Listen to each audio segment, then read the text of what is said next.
안녕하세요. 반갑습니다. 해요. 자, 오늘 저희가 나누기로 한 주제는 반려동물 보유세. 그쵸? 되게 혹시 반려동물 키우고 계신가요, 지금? 저는 키우고 있지 않지만 저희 부모님의 농장에서 그리고 거기 새끼를 낳은 고양이를 또 한 마리 데리고 와서 네, 친정집에서도 올해부터 반려묘를 키우는 가정이 되었네요. 요. 여튼 우리가 보면은 한 집거나 사실은 한 집이 뭐 반려동물을 키우고 있기 때문에 이런 이슈가 나올 때마다 굉장히 많은 분들이 관심을 가질 것 같고 또 하나는 이제 특히나 어린이들하고 같이 해볼 수 있는 굉장히 좋은 주제, 토론 주제라 생각이 들어요. 그래서 자, 제가 이제 그 뉴스 가져온 거는 다시 불붙은 반려동물 보유세 논쟁이라고 제목을 붙여봤어요. 다시라고 사실 제가 붙이는 이유는, 경수님 잘 알고 계시겠지만 사실 몇 년 전에 한번 이 논쟁이 아주 뜨겁게 붙은 적이 있어요. 기억하고 계신가요? 네네. 음, 사실 계속 이야기가 나올 때마다 찬반거리가 되었다가 또 음, 다시 논쟁이 되었다가 이런 상황인 것 같아요. 맞아요. 이게, 그러니까 어쨌든 국가의 정책 때문에 이런 문제가 불거지고 있는데요. 실제 이제 2022년도에 이미 한번 정부가 반려동물 보유세 관련해서 뭐 국민 여론조사 등등을 좀 진행하겠다라고 발표한 적이 있었거든요. 근데 그렇게 발표하자 국민 여론이 굉장히 뜨겁게 찬반이 이제 붙으면서 결국에는 국민 여론조사도 하지 못했고, 이제 유야무야 좀 지나간, 뭐 그럴 계획 없어 하고 지나간 상황이 있었는데, 이번에 또다시 이제 그런 얘기가 나오게 된 계기는 조금 어떤 정책적인 어떤 히스토리를 살펴보자면, 국가가 이제 5년마다 어떤 동물복지 종합계획 이런 걸 세운다고 하더라고요. 근데 이제 올해 연말이 다시 이제 5개년이 되는 해여서 그러면은 이제 올해 나오는 동물복지 종합계획에는 다시 보유세 얘기가 들어가는 거 아니냐라는 좀 예상이 됐던 거고요. 이제 그 예상에 따라서 그러면 다시 보유세를 어떻게 해야 되지? 라는 좀 논쟁이 뭐 언론이나 그다음에 단체를 중심으로 조금 불거져 나왔던 것 같아요. 근데 이제 정부는 그렇게 논쟁이 되니까, 그럴 계획 없다. 보유세를 검토하고 있지 않다라고 공식 입장을 밝히긴 했어요. 그렇지만 이제 그 위원회, 동물복지위원회에서 활동하고 있는 위원들 같은 경우에는 개인적으로 대체로 찬성이다. 보유세를 걷어야 한다. 이제 이런 입장을 밝힌 것으로 전해졌습니다. 반려동물 보유세는 너무 잘 알고 계시겠지만 반려동물을 키우는 뭐 견이든 반려묘든 어쨌든 반려동물을 키우는 사람에게 이제 매년 일정 금액의 세금을 내도록 하는 거고요. 이렇게 거둔 세금을 뭐 동물 복지나 동물 관리 이런 데 재원으로 쓰겠다라고 하는 제도라고 해요. 자, 근데 이 반려동물 보유세 논의를 하는 사실은 가장 큰, 특히 우리나라 같은 경우에 그 배경에는 유기동물 문제가 있다고 하는데 혹시 알고 계신가요? 네, 아무래도 반려묘, 반려견을 너무 자연스럽게 키우는 분위기가 되다 보니까 큰 고민 없이 아이들을 데려왔다가 얘네들을 그냥 책임감 없이 또 버리는 사람들이 늘어나면서 여기에 들어가는 국가 예산이 상당히 많이 좀 폭증하고 있어서 이것에 대해서 어떻게 재원을 마련할 것이냐. 아이들이 그냥 안락사 당하는 경우가 너무 많잖아요. 네, 그런 비용들 때문에 반려동물 보유세가 가장 좀 찬성 측 근거로 활용이 되는 것 같아요. 맞아요, 맞아요. 실제로 제가 본 통계치에서는 뭐 매년 10만 마리 이상의 유기동물이 생기고 있다고 하더라고요. 굉장히 큰 숫자거든요. 근데 그 동물들을 뭐 다 구조하거나 혹은 뭐 보호하거나 이런 비용을 지금 다 국가 세금으로 국가 비용을 충당을 하고 있는 거거든요. 근데 이제 이런 비용을 사실은 반려동물을 키우는 해당 가구들이 담당해야 하는 게 맞다라는 의견들이 굉장히 커지면서 이제 보유세가 필요한 거 아니냐라는 의견이 좀 대두가 됐던 것 같고요. 이제 하나 더 그렇게 하게 되면 결과적으로 많은 가구들이 동물을 유기하는 행동이 없어질 수도 있고, 혹은 혹은 이제 동물을 키우기 결정하거나 할 때 조금 더 책임감을 갖지 않겠느냐, 이제 이런 것들이 좀 긍정적인 우리의 예측으로 가고 있는 것 같아요. 실제로 반려동물 보유세를 도입하면 이런 뭐 유기동물 사례나 이런 것들이 많이 줄어들 거라고 예측하시나요? 어떠세요? 일단은 사람들이 공짜 이런 무료로 콘텐츠를 보게 한다든지 혹은 무료로 운동을 하게 한다든지 이런 것들에 대해서는 상당히 좀 지속력이 떨어지는 그런 연구 결과들이 많이 있잖아요. 돈을 내면 그만큼 책임감도 가지게 된다는 측면에서 반려동물 보유세를 낼 때 저는 좀 더 책임감이 생길 거라고 생각을 합니다. 음, 그러면 네. 경치님은 이제 반려동물 보유세, 우리가 굳이 이제 보유세를 찬반 입장에 좀 따져본다라면 조금 내놓을 필요가 있다라고 찬성 입장에 음. 가까우신 편이신가요? 네, 찬반을 정하자면 저는 반려동물 보유세를 실시하는 것에 찬성하는 입장이에요. 일단은 사람들이 자기가 비용을 지불하면 그만큼 책임감을 가지게 된다는 부분은 여기에 대해서는 딱히 이견이 없을 것 같아요. 세금 내는 걸 좋아하는 사람은 아무도 없겠지만, 그렇지만 내가 어느 정도 부담을 하면은 이 반려동물을 함부로 유기하지 않아야겠다. 그리고 내 소유에 대한 그런 책임감이 생길 거라고 판단이 되고, 추가적으로 앞서도 말씀 나왔던 것처럼 이 반려동물 보유세를 걷어서 유기동물과 혹은 반려동물 관련된 온갖 그런 공원을 조성을 한다든지 국가적으로도 굉장히 다양한 예산들을 잡고 사용을 하게 될 텐데 그 비용을 충당하는 부분에서는 반려동물 보유세를 걷어서 비용 충당을 하는 게 합리적이라고 생각이 들고요. 다만 조금 이게 실질적으로 반려동물 보유세를 부과를 하게 되었을 때 우리가 당연히 강아지와 고양이 정도를 생각을 하는데 반려동 가구가 늘어난다면은 여기에 뭐 조류라든지 혹은 이런 귀여운 뭐 아울러틀 같은 것들 키우는 바로 옆집 아이도 있고 해가지고 그런 반려동물 같은 경우에는 어떻게 적용이 될까 하는 의문도 조금 있기는 하네요.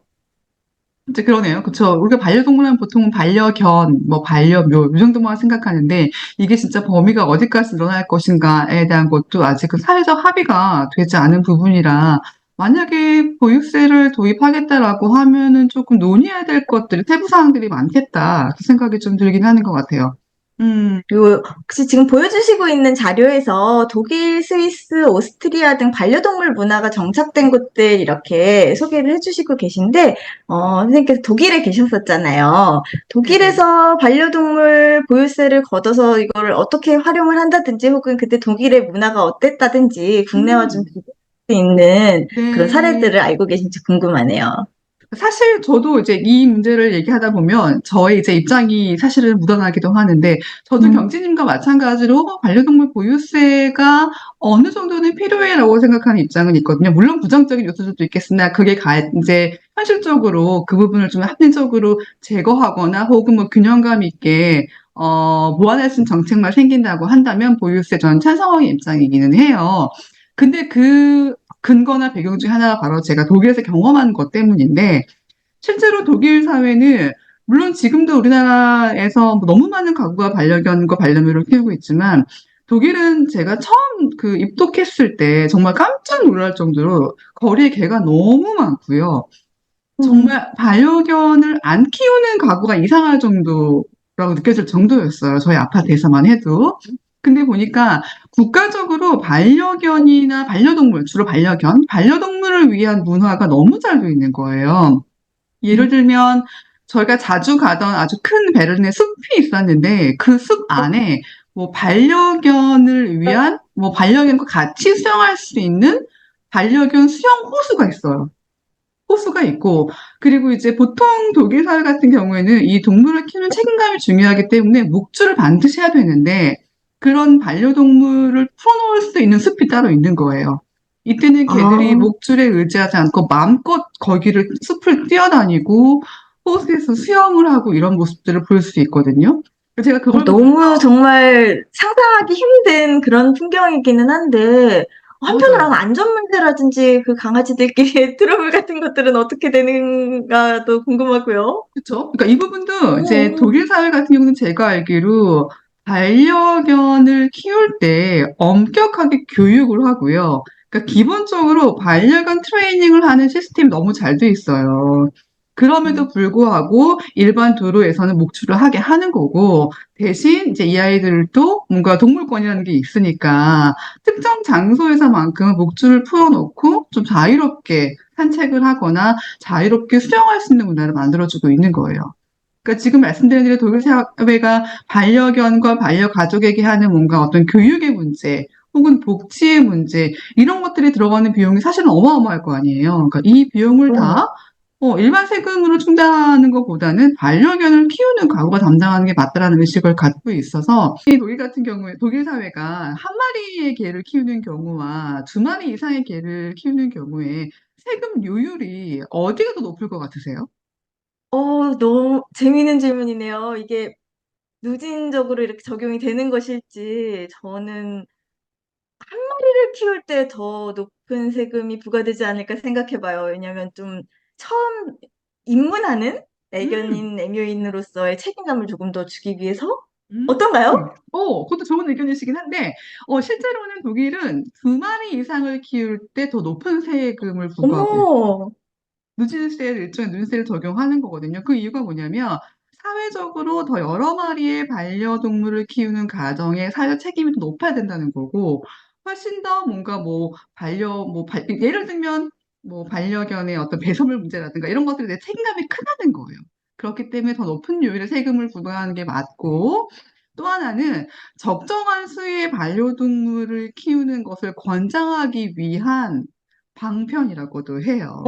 일리가 있네요. 그렇죠. 네. 그래서 제가 그걸 보면서, 이게 너무너무 합리적인 방식이구나. 오히려 경진님 말씀처럼 물론 처음 이제 그 입문한 단계에도 그런 약간 장애를 주는 건 좋긴 하겠으나, 이왕 동물을 키우기로 결정한 사람이라고 하더라도 두 마리 이상은 더 큰 책임감을 가져야 해라는 뭔가 이런 인식이 깔려 있다는 게, 뭔가 이 반려동물 문화의 선진국 같은 느낌이 딱 들더라고요. 정말 그래요. 오히려 제가 생각한 건 약간 페넌티르 같은 느낌으로 세금을 매긴다고 이렇게 짐작을 했었던 건데, 점점 음, 더 많은 세금을 부과를 하고, 음. 이 여러 마리를 키우지 않게끔 그 적정 비율까지도 맞아요. 생각해, 네.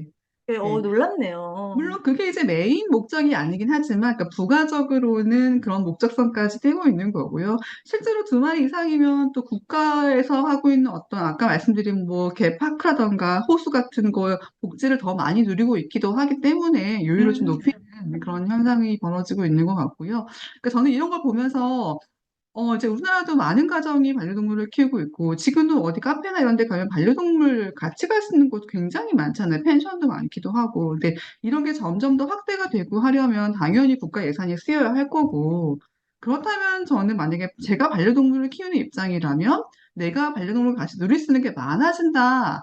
대신 그거에 대한 세금을 부과한다라고 할 경우에 기꺼이 낼 것 같은 거예요. 일반적으로 반대를 한다는 건 내가 키우기 때문에 반대를, 낼 세금을 내고 싶지 않아서 반대를 한다. 내가 내야 할 세금이 올라가는 것을 원치 않는다.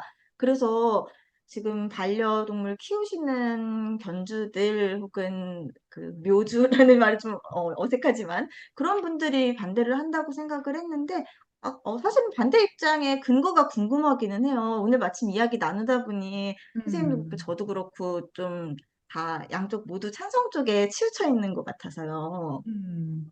근데 제가 놀랍긴 해요. 언젠가 봤던 설문에 보면 반려동물을 키우는 가구들의 대다수가, 물론 아주 뭐 90% 이상은 아니지만, 제가 생각해보다 훨씬 더 많은 수가, 과반수 이상이 이 보유세에 찬성을 했어요. 어, 다만 그 세금이 어디에 쓰일 것인가에 대한 어떤 명확성은 필요하다는 거죠.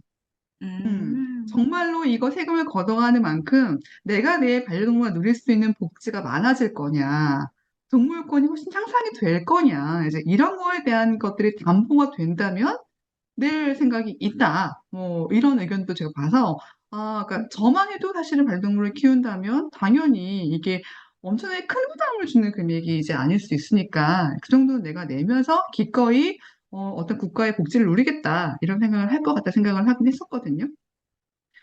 근데 이제 시민의식이 충분히 이렇게 성장하지 않았을 경우에는 이 반려동물 보호세를 기껏 걷었는데 동물 복지 증진에, 소위 플러스가 되는 부분에 쓰이기보다도 이 안락사 비용이라든지 유기동물 비용이라든지 내가 사실은 나쁜 짓은 내가 하지 않았는데 남이 한 나쁜 짓에 대한 그 벌금 같은 형태로 내가 부담을 해야 한다는 그런 좀 부정적인 인식을 가지실 수 있겠다는 생각이 드네요. 그렇죠. 맞아요. 그런 것도 어떻게 보면은 어떤 부정적인 반대 입장의 또 하나의 근거가 될 수 있겠다 생각이 들기도 하고요.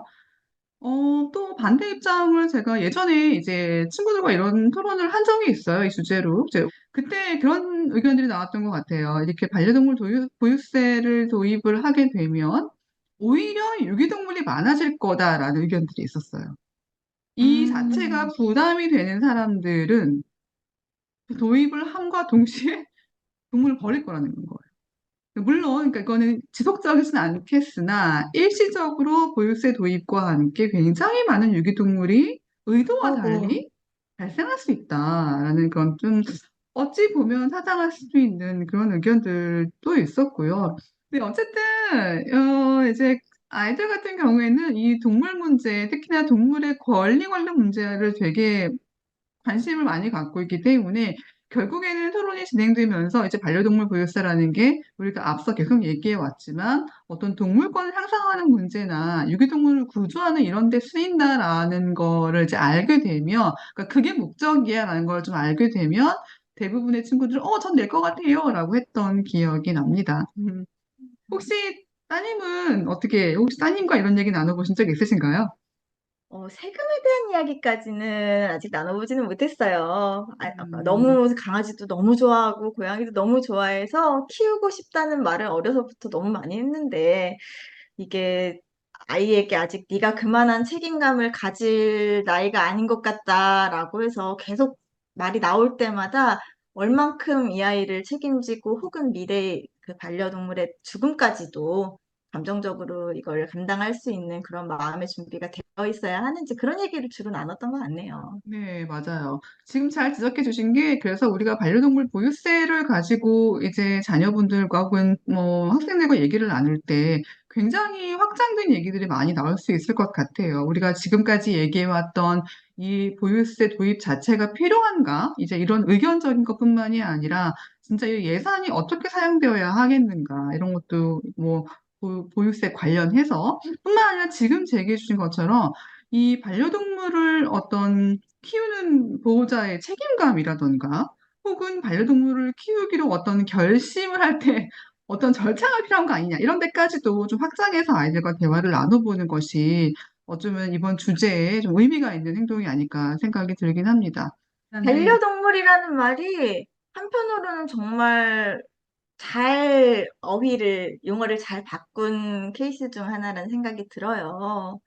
네, 이전에는 아시다시피 애완동물이라고 우리가 불렀고, 여전히 그렇게 부르시는 분들도 계시긴 하지만, 이게 내 가족으로 맞이한다라는 생각을 하면은, 더 많은 책임감, 그리고 그런 비용을 들이는 것에 대한 부담감도 더 낮아질 거라는 생각이 들어서, 음, 저는 반려동물 보유세 논의를 좀 더 많은 사람들이 좀 활발하게 공론회장에서 이루어졌으면 좋겠다는 생각이 드네요. 너무 좋은 의견이신 것 같아요. 이게 반드시 돈을 내는 게 중요해, 내지 않는 게 중요해라는 것보다 반려동물 보유세를 도입하고자 하는 그 목적에 맞는 어떤 사회적인 제도나 장치가 마련될 수 있는 그런 길이 열릴 것 같아서 저는 이제 이런 이슈 같은 경우는 굉장히 우리에게 큰 도움이 되는 긍정적으로 혹은 지속 가능하게 그런 이슈라고 생각이 듭니다. 조금 더 어린 친구들 같은 경우에는 유기동물에 대한 그림책들도 굉장히 많이 남아 있어서 그런 쪽으로부터 좀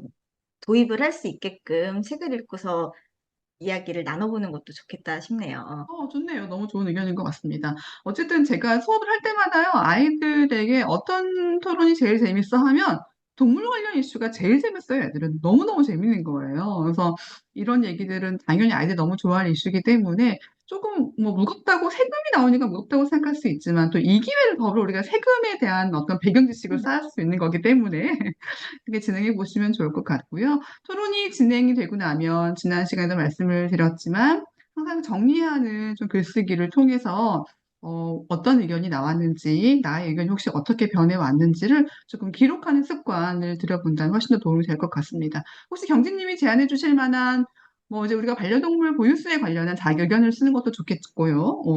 또 뭐 저학년이나 혹은 좀 확장해서 이런 동물 관련 글쓰기도 좋아요라고 던지실 만한 주제가 있으실까요?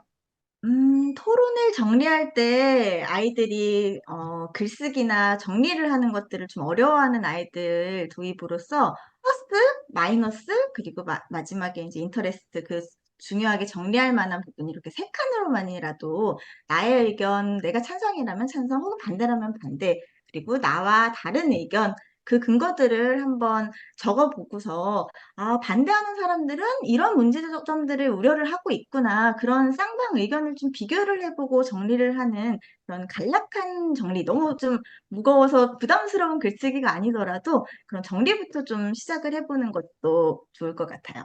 그렇습니다. 보통 토론 글쓰기에서 제가 이제 토론 글쓰기 아주 초보인 비기너인 친구들에게 제안해주는 방법도 비슷한데요. 일단 기본적으로 어떤 찬성이 있는지를 정리해보고 혹은 어떤 반대를 정리해보고 그 마지막에 자기 의견을 제시하는 방법을 저는 주로 아이들에게 제안하곤 하거든요. 사실 그렇게 하다 보면 우리가 정리가 안 된 것들을 사실은 글을 통해 정리를 할 수도 있는 거고 어떤 상대방의 의견을 좀 들어본다는 측면에서도 찬반의 의견을 같이 정리해보면 굉장히 좋은 제안이실 것 같아요. 반려동물 보육사에 대한 얘기 나눠봤는데 굉장히 흥미로운 시간이었던 것 같고요. 다음 시간에 또 아이들에게 유익하고 또 부모님들에게도 유익한 주제를 가지고 대화를 나눠보도록 하겠습니다. 오늘도 애쓰셨습니다. 다음 시간에 네, 만날게요. 감사합니다. 감사합니다.